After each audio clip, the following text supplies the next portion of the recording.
করে পিছন থেকে ছৌ করে একটা লাফ দিল কি জানি একটা ঝাপের উপরে বসে বসে খাচ্ছে এবং ওই লোক গাছ কাটতেছে। তো হঠাৎ করে আমার মানে হঠাৎ করে পিছন থেকে ছৌ করে একটা লাফ দিল কি জানি একটা ঝোপের মধ্যে দিয়ে।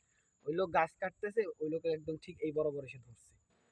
তো যখন ধরছে ওই লোক এবং ওই বাঘের মাঝখানে একটা ডাল আপনার এরকম একদম বাঘের বুকের মধ্যে লেগে গেছে বুকে।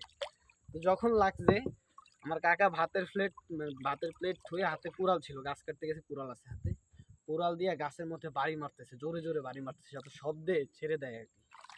আর মনে করেন যে মুখ দিয়ে যা না তাই বলতেছে বাঘকে, মানে যেমন পারতেছে তেমন বলতেছে আর কি। বুঝতে পারছি।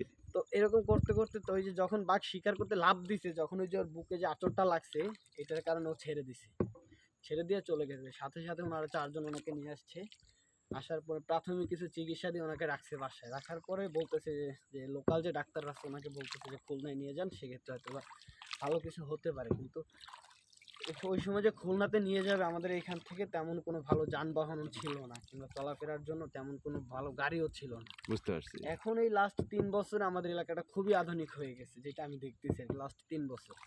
তার আগে এলাকায় মানে মানুষ যদি মোংলা যাইতো তাও একদিন আগে থেকে প্ল্যান করে রাখতো যে আমি মোংলা যাব, নৌকা ভাড়া করে রাখতো, নৌকায় করে যাতায়াতের মেইন উৎস ছিল নৌকা।